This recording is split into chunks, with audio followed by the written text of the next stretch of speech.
ओम शांति।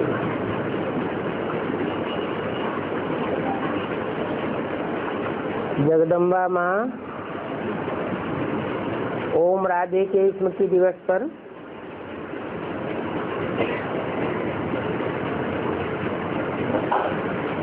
आप सभी ने मीठी मम्मा के 42वें पुण्य स्मृति दिवस पर विशेष उनके मधुर महावाक्य सुने तथा अपने अपने सेवा केंद्रों पर भोग भी लगाए। मीठी माँ की पालना लेने वाले बहुत गिने चुने थोड़े बच्चे अभी साकार में हैं, जिनके अनुभवों से हम सभी लाभान्वित होते रहते हैं। मधुबन में भी पुराने भाई बहनों ने, दादियों ने अपनी मीठी माँ को याद करते हुए उनकी विशेषताओं का वर्णन किया। जब दादी जी से पूछा कि दादी मम्मा की विशेषताएं सुनाओ,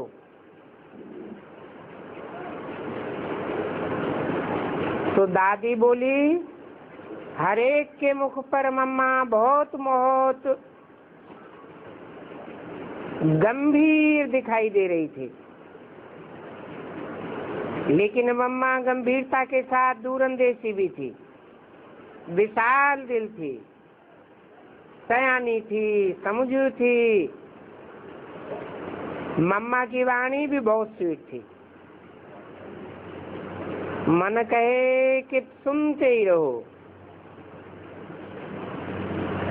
मम्मा जब शुरू में बाबा के पास आई तो बहुत अच्छी डांसर थी। मम्मा मेरी क्लास फेलो थी। मम्मा से सबको शक्ति की भाषण आती थी।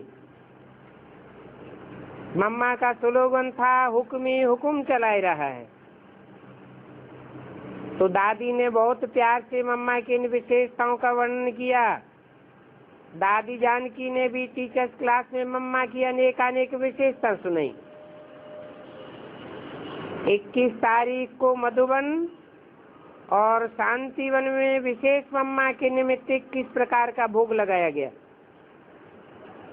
जिसमें 14 प्रकार के वैरायटी फल और 7 प्रकार की टोलियां थी, जो भोग के पश्चात सभी भाई बहनों को दी गई। विशेष मीठी मम्मा के निमित्त मोहिनी बहन जी ने भोग का संदेश सुनाया। आज जब वतन में पहुंची तो देखा मुख्य दादियां और भाई बाबा के चारों ओर आपस में कुछ रूरियान कर रहे थे। तो मैं एक तरफ जाकर के खड़े होकर देखने लगी। वो सभी रूरियान में इतने मस्त थे जो कोई ने मुझे देखा भी नहीं। ऐसे लगता था जैसे गुइये बात पर ये लोग आपस में राय कर रहे हैं। थोड़ी देर बाद उन्हों का ध्यान मेरी ओर गया और बोले, देखो ये आ गई। फिर मैं आगे बढ़ी और उन सभी से नैन मुलाकात करते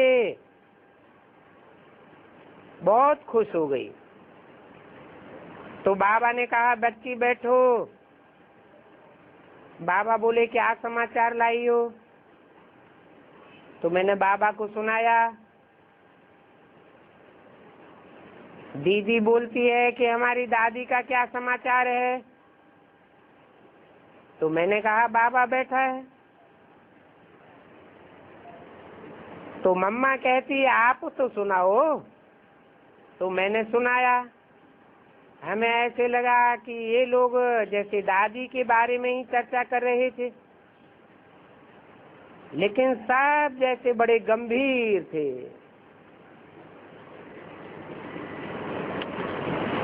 कौन सी तारीख का संदेश है? मम्मा के स्मृति दिवस का 24 जून।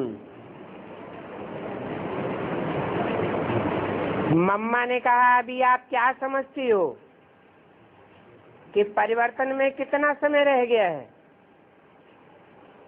तो मैं बाबा की तरफ देखने लगी और कहा, ये तो बाबा जाने, बाबा तो जानी जाननहार है। हम सब तो बाबा के हाथ की कठपुतलियां हैं। जैसे वो बताता है, सुनाता है, चलाता है, हम चलते हैं। तो मम्मा ने कहा, आप सबकी स्थिति तो हमने देखी, सभी तैयार हो रहे हैं। तो बाबा ने कहा, बाबा ने बच्चों को इशारा दिया है कि जो कुछ होगा अचानक होगा और उसकी शुरुआत जो होगी वो भी नेचुरल कैलेमिटीज से होगी।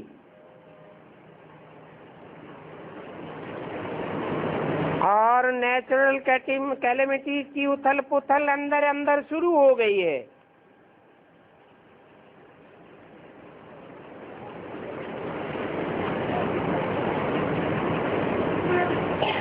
नेचुरल कैलेमिटीज उसका मूल कहाँ से शुरू होता है?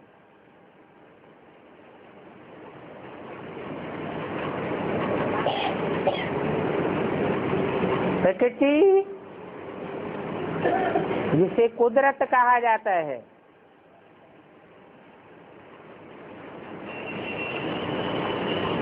वो कुदरत, प्रकृति कहो, जगत की माँ कहो, उसके द्वारा नेचुरल कैलेमिटीज की उथल पुथल शुरू होती है।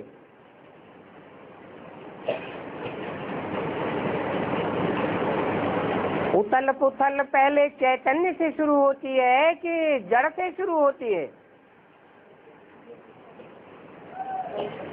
निमित्त कौन है? जड़ निमित्त बनता है या चैतन्य निमित्त बनता है? निमित्त साकार को कहा जाता है। साकार में पार्ट बजाने वाली प्रकृति है, साकार में पार्ट बजाने वाला प्रकृति पति भी है।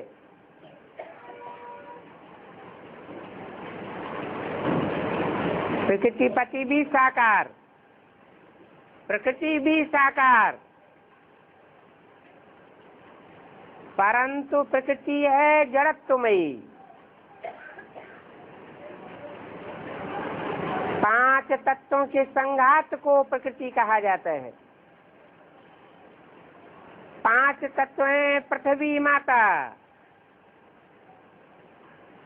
जल, जल देवता, वायु देवता, अग्नि देवता, आकाश देवता।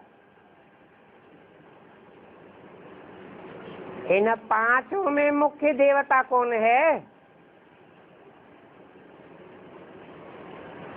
5 में मुख्य है पृथ्वी। पृथ्वी में 5 ही तत्व मौजूद हैं। जैसे 5 विकारों में मुख्य विकार है काम विकार, और उसका मूल है देह अभिमान।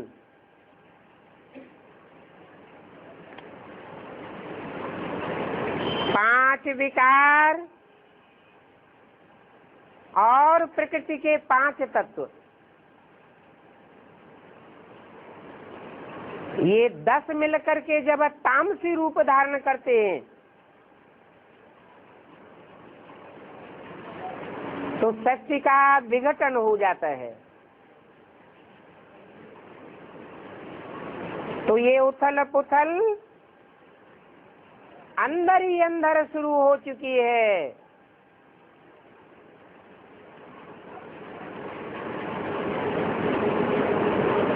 प्रकृति जिसके लिए अव्यक्त वाणी में बोला है, दोनों हाथों में झाड़ू लेकर के एवर रेडी खड़ी है।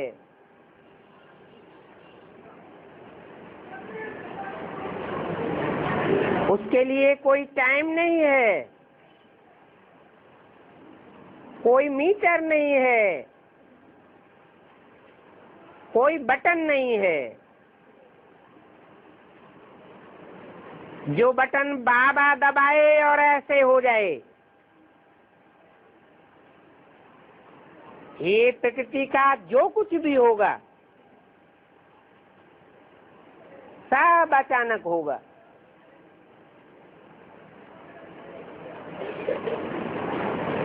अंदर अंदर उथल पुथल हो रही है, जैसे भूकंप आते हैं तो ज्वालामुखी बाहर पहले ही नहीं फट पड़ता, पहले पृथ्वी के अंदर भारी उथल पुथल होती है, बाद में ज्वालामुखी फूट पड़ता है अचानक। तो संदेशी ने कहा, दीदी आप सब अभी क्या कर रहे हो? तो बोला, हमारी तैयारी तो बाबा के हाथ में है, हम तो तैयार हैं। जब बाबा हमको सिग्नल दे तो हम भी अपना कार्य शुरू करें। कौन तैयार है?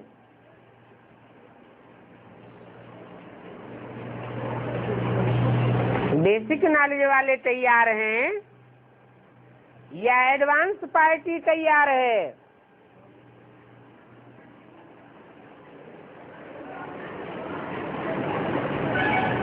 ये किसने बोला कि हम तैयार हैं?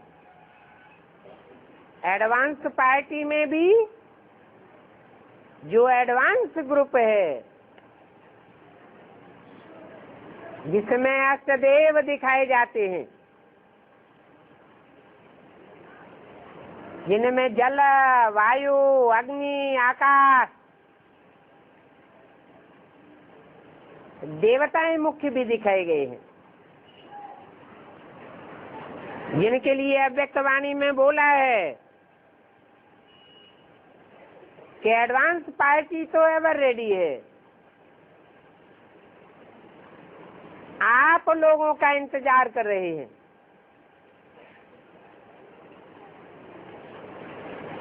उनका इंतजाम तो हुआ पड़ा है।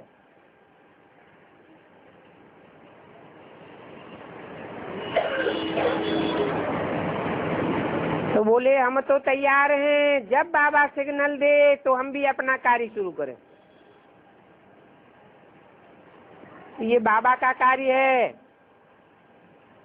हमारे से कार्य लेना और हमको सिग्नल देना।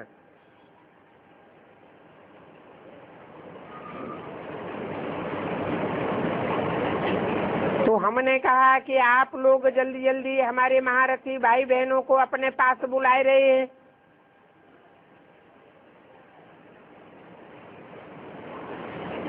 सूक्ष्म वतन में, एडवांस पार्टी में,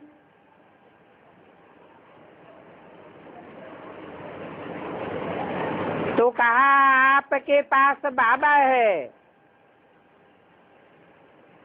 और बाबा का कार्य है स्थापना का। तो बाबा नई दुनिया की स्थापना के लिए ये सब कार्य करा रहा है। नई दुनिया की स्थापना में पावरफुल और पवित्र आत्माएं चाहिए।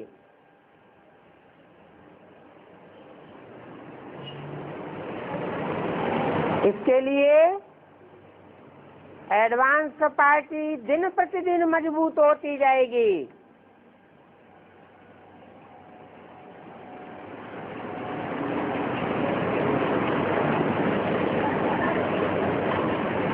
जैसे कोई चीज का सार निकाला जाता है, एक्सट्रैक्ट निकाला जाता है,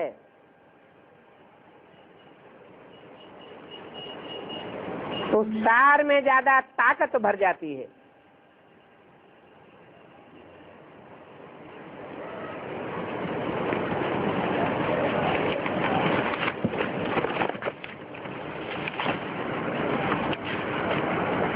उसी तरह एडवांस पार्टी का फाउंडेशन बहुत पक्का है।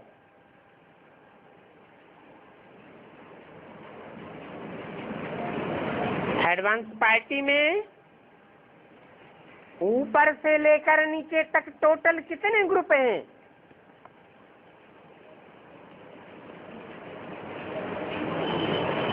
9 ग्रुप हैं, जिनके लिए बोला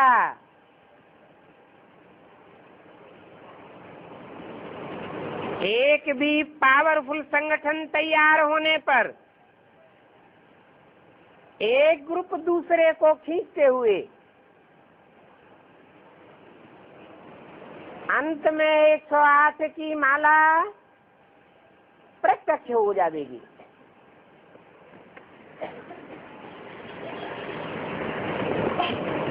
तो जरूर पहले पहले कोई खींचने वाला ग्रुप होगा जो और ग्रुप को खींचेगा। तो खींचने वाले में ज्यादा पावर हुई या जो खींचे चले आवेंगे उनमें ज्यादा पावर हुई? आकर्षित करने वाले में पावर कही जाएगी या आकर्षित होने वाले में पावर कही जाएगी? एक है खींचने वाला और बाकी हैं सब खींचे चले आने वाले। इससे साबित होता है कि 9 ग्रुप्स में जो पहला ग्रुप है उसके लिए बोला कि इस फर्स्ट ग्रुप का फाउंडेशन बहुत पक्का है। कोई मकान का फाउंडेशन जितना पक्का और गहरा होता है उतनी ऊंची ऊंची बिल्डिंग बनाई जा सकती है।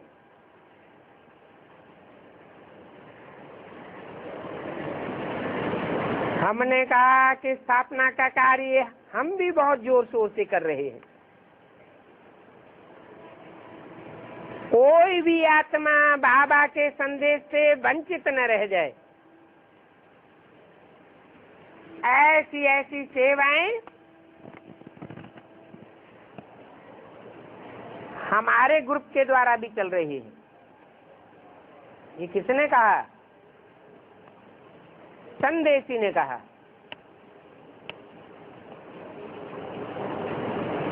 माना उनकी संदेश देने मात्र की सेवा चल रही है।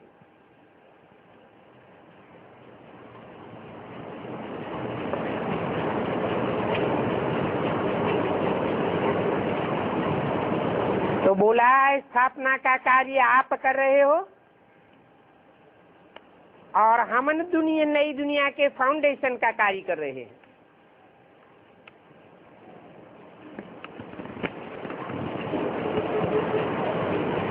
फाउंडेशन जितना मजबूत होगा उतना बाद में कार्य गहराई से, ऊंचाई से और पावरफुल तैयार होगा।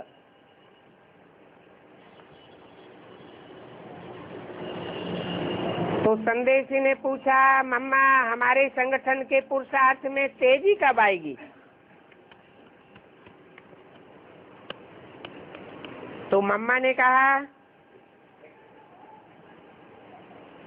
कि अभी आप लोगों का टेंशन कम है,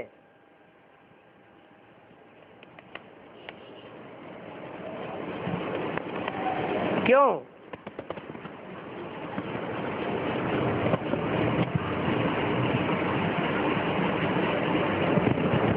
बेसिक नॉलेज से जो संदेशी संदेश लेकर के गई, उसके लिए ऐसे क्यों बोला कि अभी आपका अटेंशन कम है?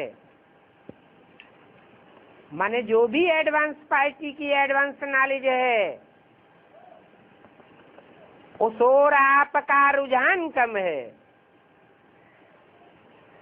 आपका अटेंशन कम है।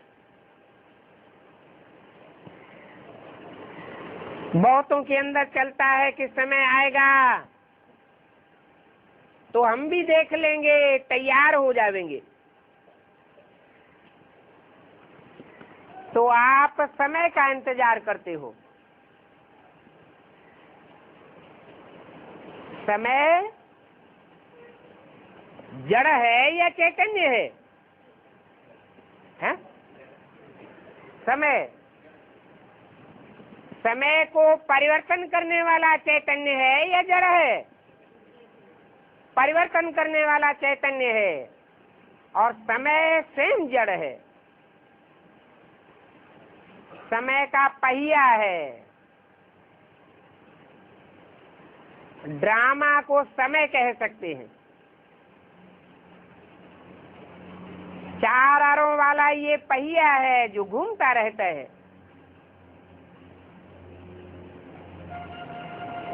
कलयुग से सतयुग लाने के निमित्त कोई तो बनता है। निमित्त साकार को कहा जाता है। तो जो आत्माएं इंतजार करने वाली हैं समय का, वो पावरफुल ग्रुप में आ सकती हैं क्या?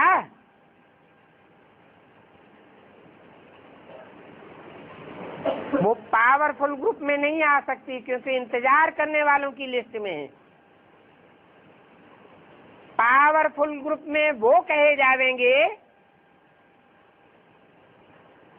जो इंतजाम करने में लगे हुए हैं। ऐसे नहीं कि जब होगा तब देखा जाएगा, हम भी कर लेंगे, हम भी देख लेंगे। इसलिए इंतजार करने वाला ग्रुप बार बार पूछता है कि अभी कितना समय है। लेकिन बाबा ने कई बार इशारा दिया है कि समय की सुइयां आप हो, घड़ियां आप हो। आप बच्चे ही समय को नजदीक लाने वाले हो।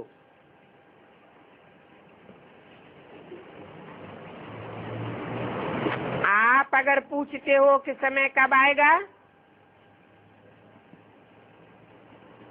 तो ये बात सुन करके हंसी आती है।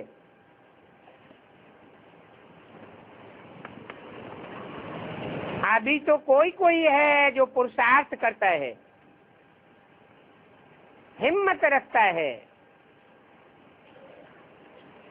लेकिन ऐसा चाहिए जो चारों तरफ से एक ही आवाज हो, एक ही संकल्प हो,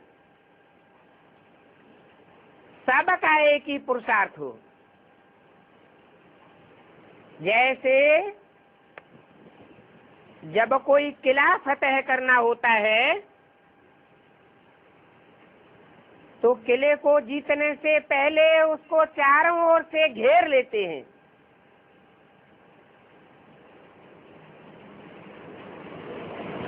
एक तरफ भी उसको छोड़ते नहीं हैं। पहले चारों तरफ से घेरा लगा करके फिर हमला किया जाता है।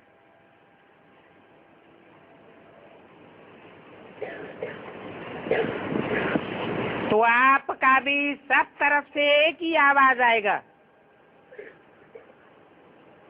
कि अभी परिवर्तन करना है।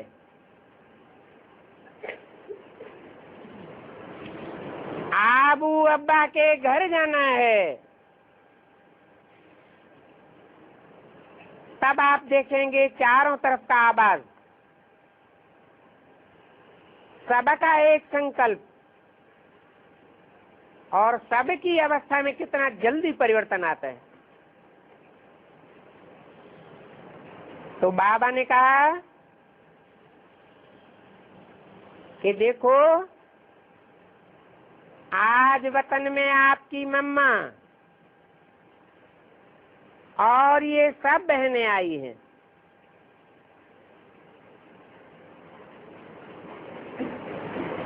मम्मा ने भी शरीर छोड़ दिया और बहुत सी बहनों ने भी शरीर छोड़ दिया। शरीर छोड़ने के बाद कहाँ की बात बताई? वतन की बात बताई। वतन कोई ऊपर नीचे नहीं है, वही आत्माएं सूक्ष्म शरीर से प्रवेश करके पार्ट बजाती हैं, परंतु बीज रूप आत्मा में पार्ट बजाने के कारण बीज रूप स्टेज धारण कर लेती है। वो सब आई है, मम्मा भी है। इतने महारथी इकट्ठे हुए हैं, तो चलो आज बाबा आप सब बच्चों को सैर कराता है। तो बाबा हम सबको लेकर के सागर के किनारे पहुंचे और सागर में बहुत ऊंची ऊंची लहरें उठ रही थी। वो सागर जड़ा होगा या चैतन्य होगा? जड़ सागर में जड़ लहरें उठती हैं और चैतन्य सागर में चैतन्य ज्ञान की ऊंची ऊंची लहरें उठती हैं। तो बाबा ने सबसे पूछा और कहा, बच्चे सागर की गहराई में जाएंगे?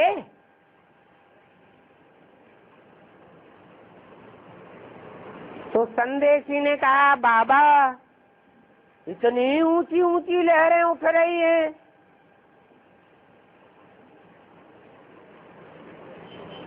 इन लहरों के बीच में तो डॉट डॉट संदेशी से बोला नहीं गया।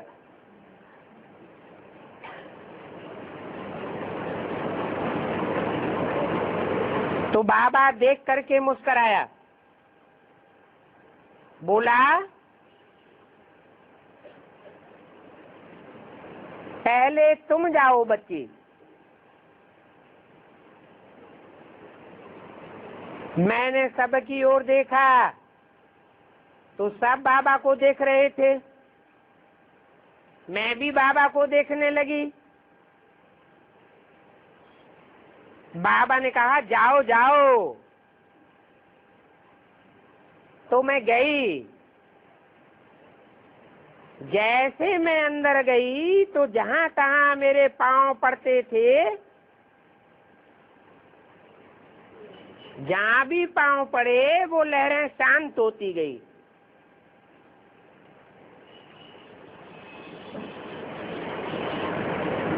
अरे एडवांस नॉलेज की गहराई में बुद्धि लगाएंगे तो समझ में आएगी बात। बात को समझने की कोशिश ही नहीं करेंगे तो हलचल होगी या शांति होगी? ऊपर ऊपर से लहरों को देख लिया, लेकिन अंदर में कितनी शांति समाई हुई है। तो सागर के तल्ले में भी जाना चाहिए ना। थोड़ी दूर जाकर के बाबा को देखा और बोला, बाबा मैं वापस आऊं? तो बाबा ने बोला, भले आ जाओ।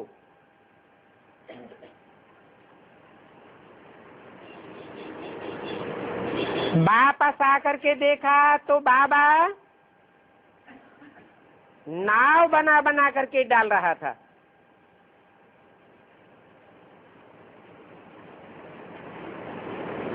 नाव के बारे में क्या बोला है?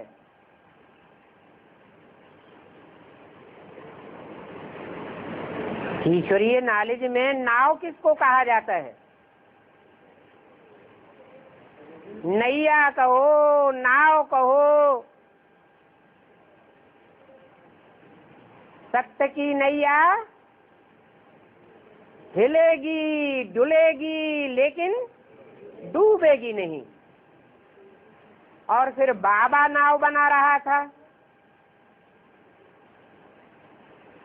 तो सत्य के द्वारा बनाई हुई नाव डूबने वाली नाव हो सकती है क्या? बाबा नाव बना रहा था, बना बना करके सागर में डाल रहा था,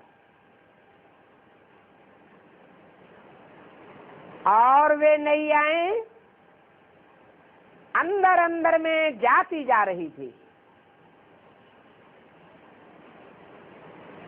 कोई कोई नाव ऐसी भी थी जो वहीं चक्कर काट के डूब रही थी।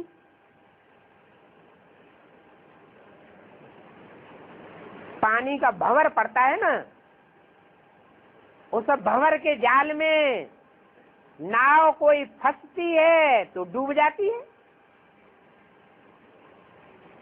और कोई ऐसी भी थी जो लहरों को पार करती जा रही थी। जैसे लहरों के ऊपर उड़ रही थी। और तीसरी तरह की नाव भी थी जो एकदम शांत होकर के चल रही थी।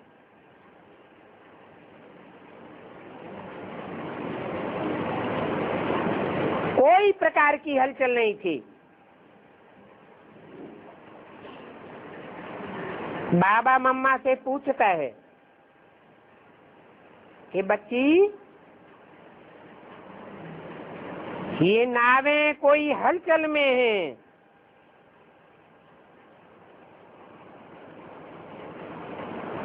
ये सागर विषय सागर है ना, उसमें कोई नावें हलचल में हैं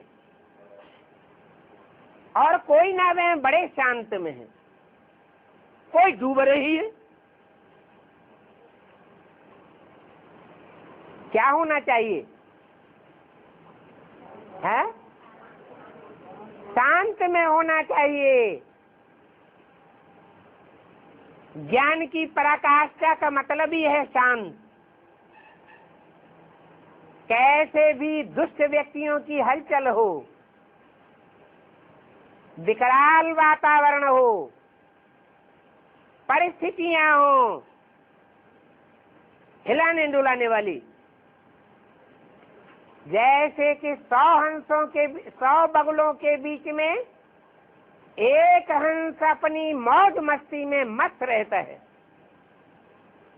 कोई कुछ भी बोले, डाउन करने की कोशिश करे, हिलाए डुलाए, लेकिन कोई असर नहीं। ऐसी भी नवैया थी जो शांत होकर के चल रही थी।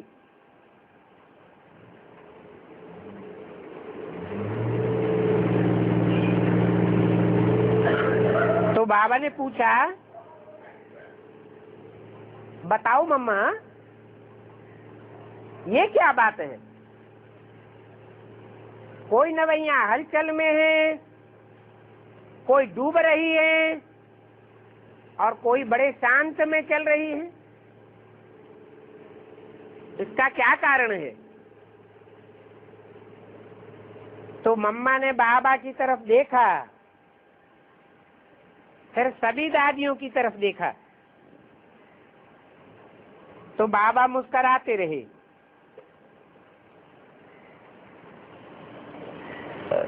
बाबा ने कहा, अच्छा, मैं अभी आता हूं। आप लोग आपस में रूढ़ियान करके बताओ कि तीनों प्रकार की नवैयों में ऐसा अंतर क्यों है? फिर हमने कहा मम्मा को कि मम्मा आप बताओ ये कैसी नावें थी?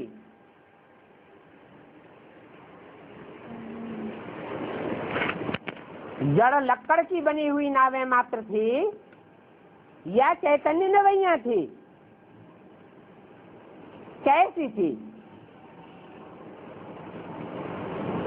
तो मम्मा ने कहा आप लोगों का क्या विचार है? तो हमने कहा कि हम लोगों का तो यही विचार है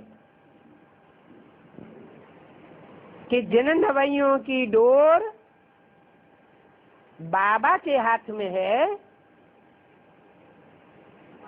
जिनकी बुद्धि की डोर बाबा के हाथ में है, जिनका खिवैया बाबा है,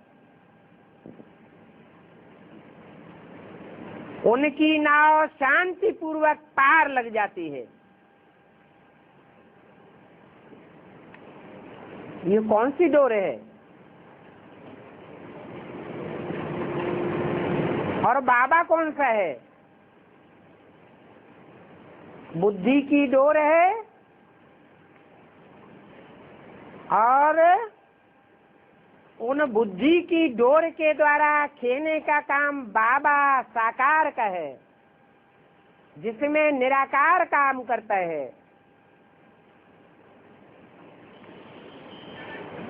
नवैयों की बुद्धि बाप के हाथ में है। ये तो पार्शलिटी की बात हो गई कि कोई की डोर बाबा ने अपने हाथ में ले ली, कोई की डोर ढीली छोड़ दी और कोई की डोरी हाथ से ही निकल जाने दी तो डूब गई। ऐसे क्यों?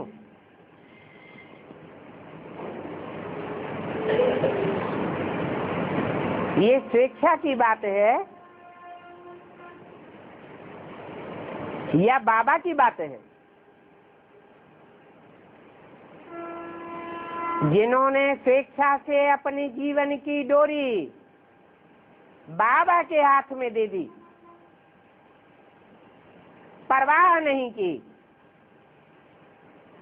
एक शिव बाबा दूसरा न कोई, वो नवैया डूब नहीं सकती। और जो अपनी बुद्धि की डोरी को पूरा सौंपने में हलचल में आती हैं, दूसरों को जीवन की डोरी सौंप देती हैं, कभी निश्चय कभी अनिश्चय में आते डोरी हिलती डुलती रहती, वो मीडियम पुरुषार्थी नवैया हैं।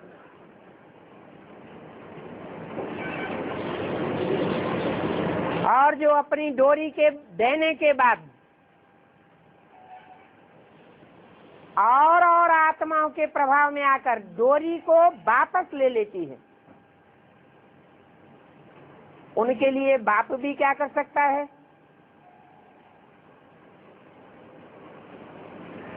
तो ये बात सुन करके मम्मा मुस्कुराई और बोला, देखो बाबा ने 3 प्रकार के दृश्य दिखाए। एक तो वो नवैया जो थोड़ी देर चली और बाद में डूब गई, तो बाबा के प्रभाव में रही, या और आत्माओं के प्रभाव में आकर के डूब गई।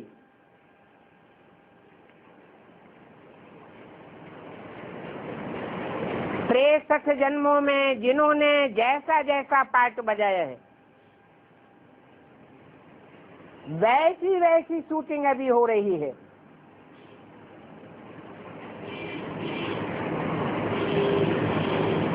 बनी बनाई बन रही, अब कछु बननी ना है।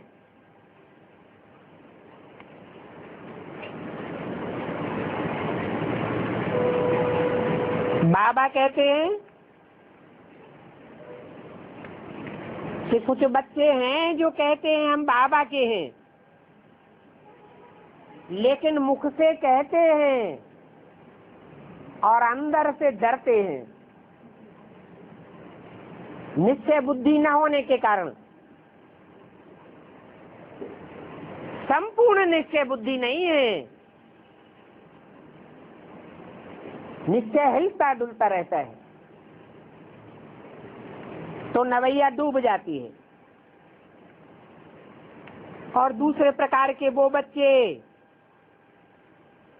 जिनकी डोर बाबा के हाथ में थी, लेकिन वो बच्चे बार बार डोरी को हिलाते थे। डोरी तो बाबा के हाथ में दी, लेकिन बार बार प्रश्नचित्त हो जाते थे। प्रश्नचित्त होने से डोरी हिल जाती थी, हलचल में आ जाते थे। अब क्या होगा, कैसे होगा, अब क्या करेंगे, हम कैसे आगे चलेंगे, ये हलचल में आ जाते थे।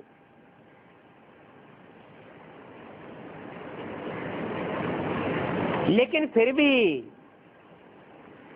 अंदर में ये आता था कि बाबा बैठा है। ये 18 जनवरी 1969 को चला गया, क्या बुद्धि में बैठा था? बाबा बैठा है या चला गया? जिनकी बुद्धि में एडवांस नॉलेज के बतौर ये बैठा कि बाबा अभी भी बैठा हुआ है। बैठा हुआ का मतलब क्या? जैसे मुरली में बोलते हैं, बाप बैठ बच्चों को समझाते हैं। बैठ समझाते हैं, खड़े होके समझाते हैं, लेटे लेटे समझाते हैं, सोते सोते समझाते हैं। बैठ बच्चों को समझाते हैं, क्या मतलब हुआ? जरूर वो निराकार बाप कोई साकार तन में प्रवेश करता है, बैठता है और बैठने के बाद समझाता है। जो बाप का विरुद्ध है, बच्चों के साथ रहेंगे, साथ खाएंगे, साथ चलेंगे, श्वासों श्वास साथ निभाएंगे और साथ साथ घर जाएंगे। ये निश्चय जिन बच्चों का पक्का हो जाता है एडवांस नॉलेज के बतौर कि बाप साकार में अभी भी मौजूद है, तो उनकी बुद्धि में आता है कि हम क्यों चिंता करें, बाबा बैठा हुआ है। टाइम अनुसार हमें टचिंग देगा, डायरेक्शन देगा। इस प्रकार हलचल में होते हुए भी बाबा को सब कुछ समर्पण कर देते हैं, संकल्प भी अर्पण कर देते हैं। जो बाबा कहे और जैसे कराए।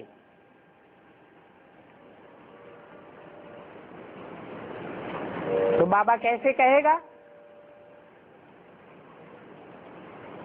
कैसे कहेगा? बाबा ने तो 67 में 69 में शरीर छोड़ दिया, क्या ऊपर से अब आवाज आएगी? जैसे मुसलमान लोग कहते हैं अल्लाह मियां ने ये फरमाया, तो क्या ऊपर से आवाज आती है? ये बात नहीं। जरूर कोई साकार तन के द्वारा बाबा टाइम पर डायरेक्शन देता है। और तीसरे प्रकार की वो नवैया थी जो पूरी तरह से समर्पण बुद्धि, हम तो हैं ही प्रैक्टिकल में बाबा के हवाले, जरा भी किसी प्रकार का संकल्प विकल्प नहीं। परंतु ऐसे बच्चे सिर्फ 25% थे। तो मम्मा ने कहा, देखो वर्तमान समय इतनी आत्मा ऐसी हैं,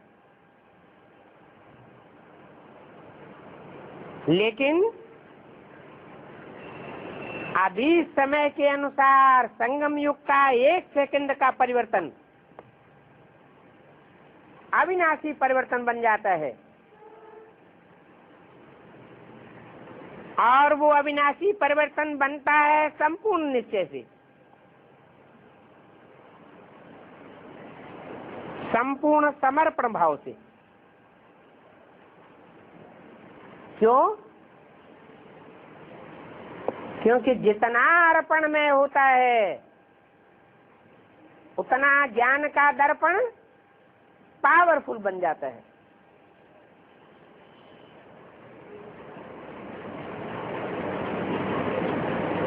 ज्ञान की पराकाष्ठा वाला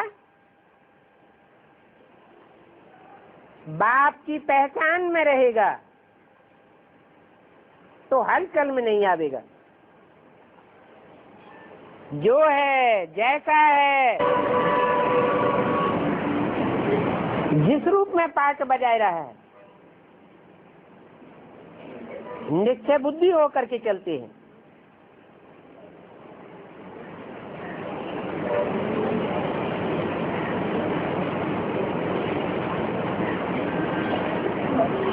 तो संपूर्ण समर्पण भाव जरूरी है, लेकिन जब कभी मेरा और कभी तेरा ये भाव आ जाता है तो हलचल हो जाती है। हाय मेरी नवैया का क्या हाल होगा।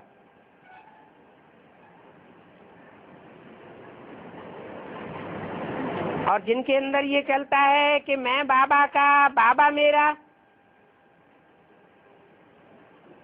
मेरा जवाबदार तो बाबा ही है, तो उनको हलचल नहीं होती है, हर बात में अचल रहते हैं। तो आप सब लोग ऐसी स्थिति में स्थित हो, मैंने कहा अब इसके लिए हमें क्या करना चाहिए।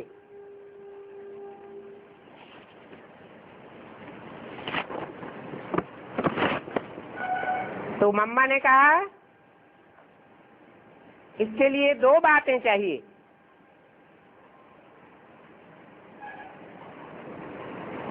एक कंट्रोलिंग पावर और दूसरा रूलिंग पावर।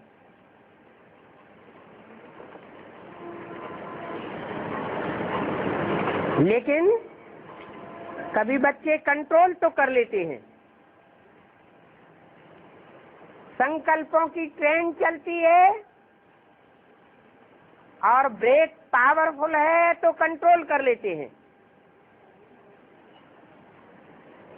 लेकिन फिर रूल नहीं कर पाते। और रूलिंग पावर नहीं है, परंतु कभी रूल कर लेते हैं तो कंट्रोल नहीं कर पाते हैं। तो रूलिंग पावर और कंट्रोलिंग पावर दोनों का बैलेंस रहना चाहिए।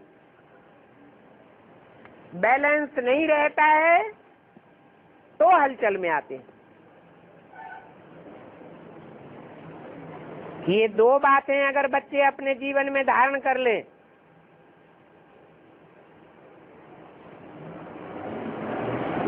जैसे ब्रेक लगाते हैं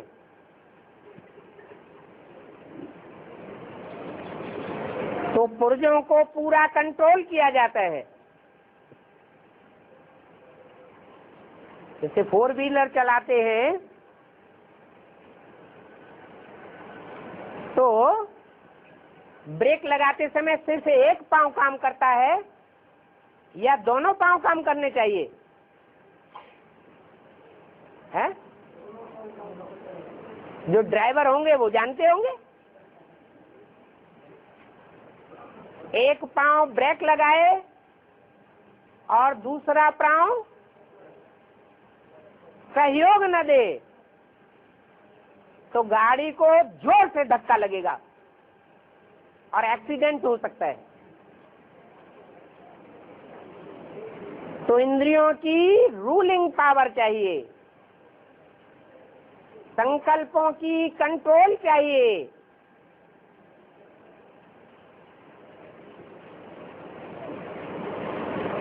अगर ऐसा जीवन में धारणा कर लें तो सारी हलचल खत्म। और बाबा जो कहता है अचल अडोल स्थिर, तो ऐसी उनकी बुद्धि बन जाएगी।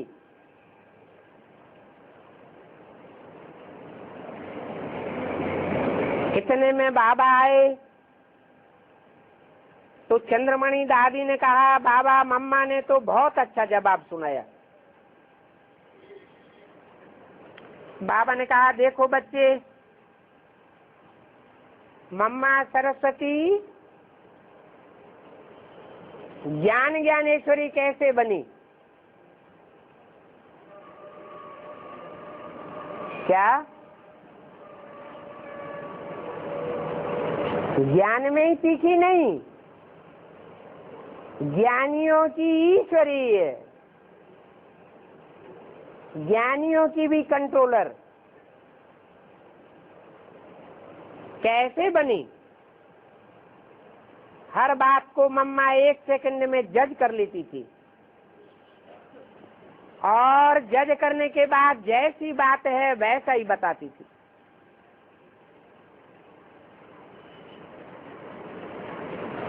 मम्मा अपनी शक्ति सेना और पांडव सेना के सहित तैयार है।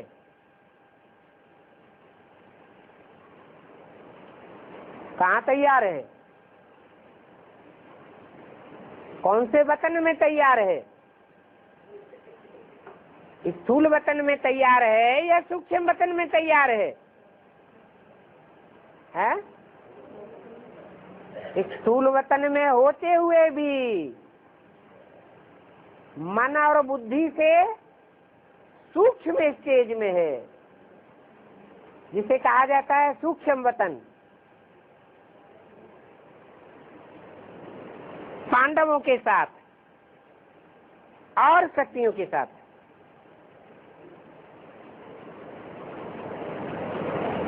अभी चारों तरफ से बच्चों के अंदर उपराम घर चलने की भावना जब एकदम पक्की हो जाएगी,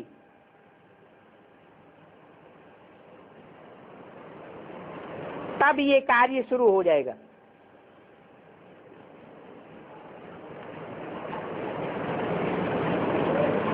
तब तक ये कार्य रुका हुआ है।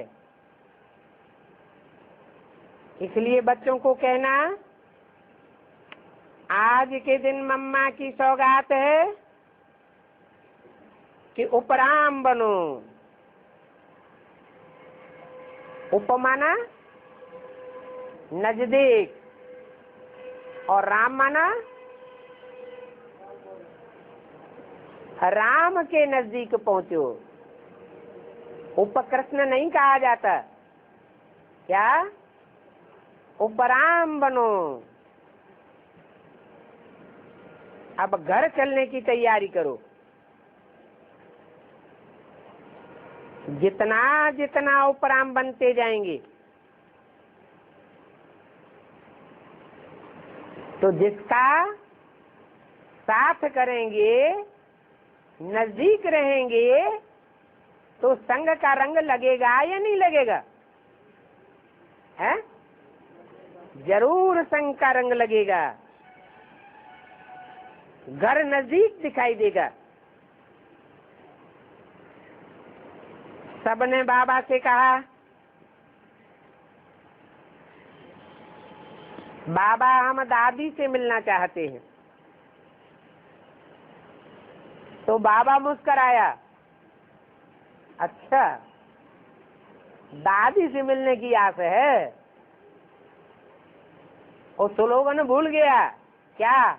एक शिव बाबा दूसरा न कोई, और सब आधार हिलने वाले हैं, रफू चक्कर होने वाले हैं। एक ही आधार है जिसके लिए बोला उपराम। उपदादी बोला क्या? उपदीदी बोला? उपकृष्ण बोला? नहीं, क्या बोला? उपराम। एक शिव बाबा दूसरा न कोई।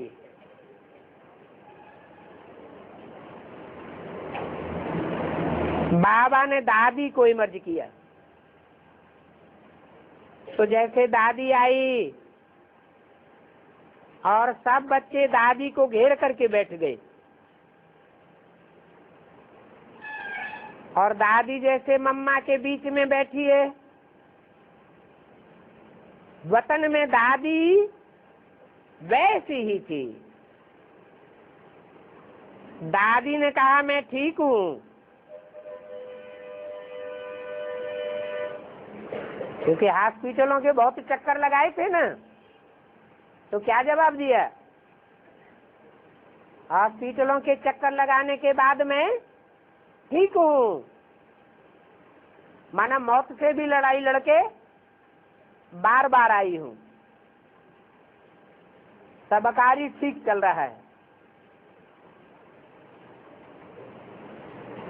हमारी और आपकी कंपटीशन चल रही है। किसकी? दादी ने क्या कहा? हमारी और आपकी। आपकी माने किसकी?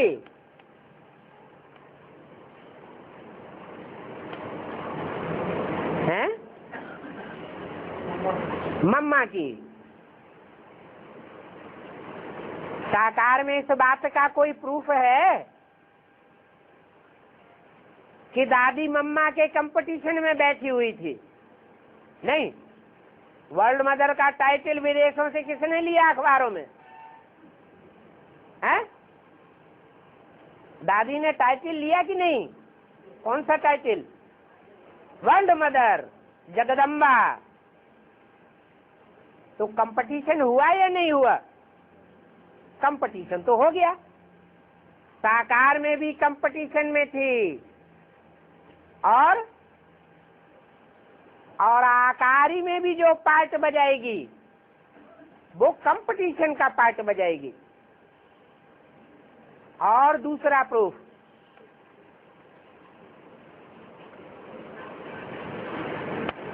कोई दूसरा प्रूफ भी है?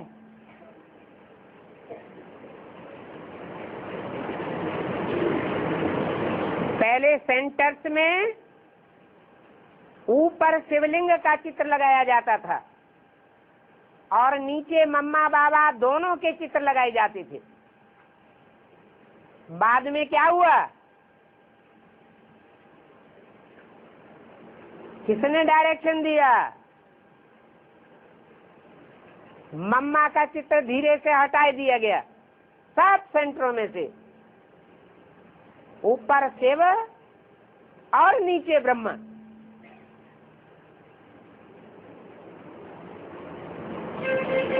कृष्ण की सोल, कृष्ण की सिंगल पूजा की शुरुआत हो गई। राधा और मम्मा का चित्र हटा दिया गया। ये किस बात को प्रूफ करता है?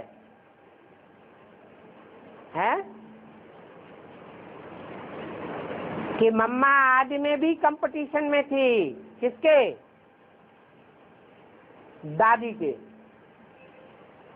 बीच में भी कंपटीशन में रही और अभी भी कंपटीशन चालू है।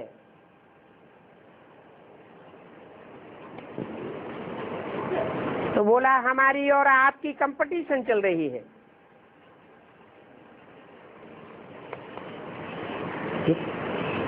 किस समय का है ये संदेश?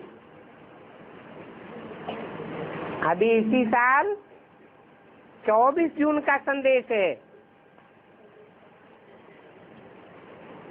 तो दादी साकार में जीवित थी या नहीं थी?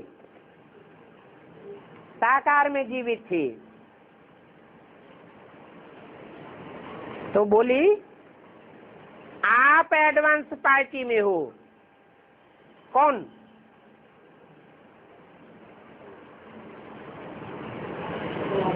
वतन में जो इमर्ज हुई दादी थी वो मम्मा से बोली आप एडवांस पार्टी में हो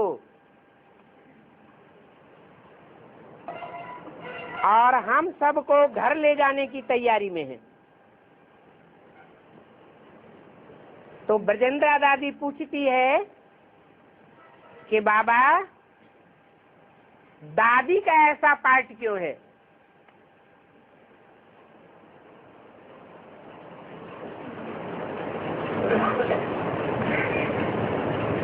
तो बाबा इशारे में कहता है ये भी चाहिए। अगर दादी जैसा पार्ट नहीं होगा तो माला तैयार हो जाएगी नंबरवार है? माला तैयार होगी?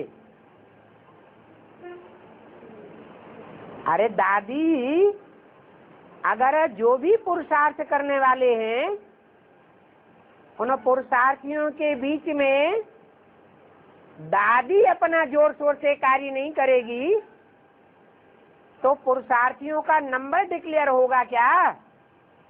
नहीं हो सकता। तो बोला दादी का ये पार्ट भी चाहिए।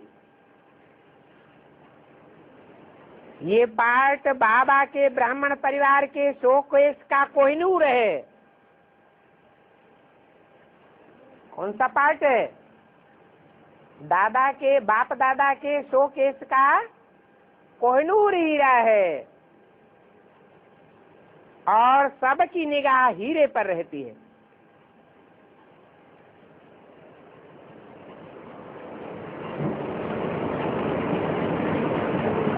ये हीरा भी है और हीरो पार्टधारी भी है। और जो कुछ भी वर्तमान में चल रहा है इसके अंदर बहुत राज समाया हुआ है।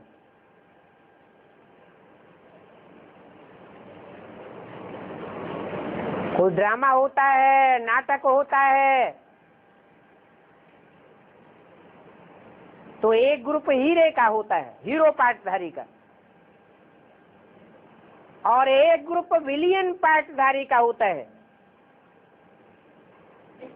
जो विलियन पार्टधारी के सहयोगी होते हैं वो अपना हीरो किसको मानते हैं? है? विलियन को मानते हैं। और हीरो पार्टधारी के ग्रुप वाले हीरो को अपना हीरो मानते हैं। अब दोनों में संघर्ष चलता है। बाद में पता चलता है कौन हीरो है और कौन विलियन है। तो दादी के इस पार्ट के अंदर बहुत राज समाया हुआ है। तो मैंने कहा बाबा क्या राज है? कुछ तो सुनाओ। तो बाबा ने कहा वो राज या तो गुड़ जाने या गुड़ की गोथरी जाने। गुड़ माना सेव और गुड़ की गोथरी माने साकार, प्रजापिता ब्रह्मा। उस राज को और अभी कोई नहीं जान सकता, परंतु जब समय आवेगा तो ये राज सिद्ध हो जाएगा। बच्ची सब समझती है क्या? अंधी नहीं है, सब देखती है। कौन कौन किसकी बात हो रही है? दादी की। गांधारी अंधी थी सब देखती थी, देखने योग्य थी, या जानबूझ के ऐसा कर रही थी? है जानबूझ करके पार्ट बजा रही थी। तो बोला कि बच्ची साथ समझती है, देखती है, अनुभव भी करती है। क्या कि बाप का पार्ट क्या है, कौन है, कहाँ पार्ट बजाय रहा है, कैसे पार्ट बजाय रहा है। अनुभव भी करती है, समझती भी है, देखती भी है। परंतु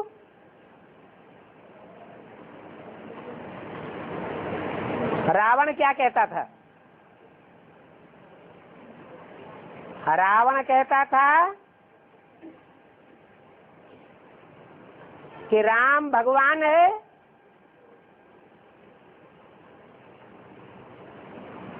वो जानता था, परंतु हठ पकड़े हुए था, जानते हुए भी जैसे न जानने का पार्ट अदा कर रहा था। अंत तक मुकाबला किया। ऐसे ही दादी भी अपना पार्ट बजाई रही है। सारे ब्राह्मण परिवार में जो भी बुद्धिमान बाप के बुद्धिमान बच्चे हैं, वो कहते हैं बाप साकार में आया हुआ है, और दादी क्या कहती? ऐसा हो नहीं सकता। तो वंडरफुल पार्ट है।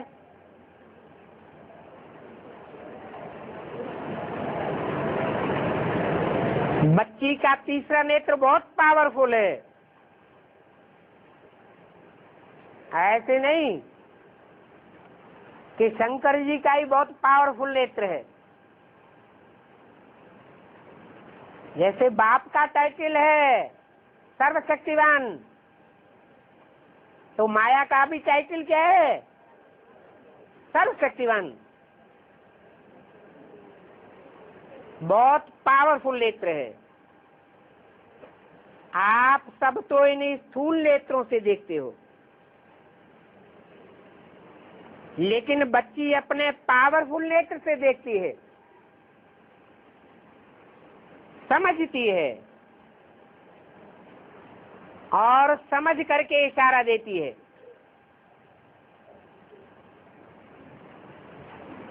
इन इशारों को कोई कोई समझते हैं। तो इस बात को हल्की रीति से नहीं लेना, अच्छी तरह से गंभीरता से युग युक्त होकर के समझ करके चलना है। फिर बाबा ने दादी को बहुत प्यार किया।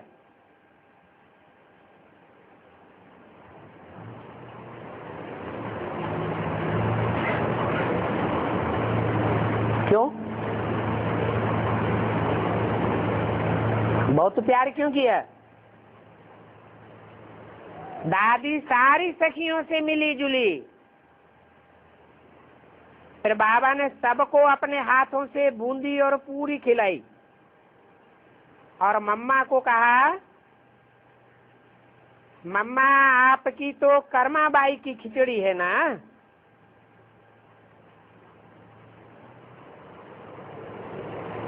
तो दादी कहती है आज मैंने कर्माबाई की खिचड़ी बनवाई है।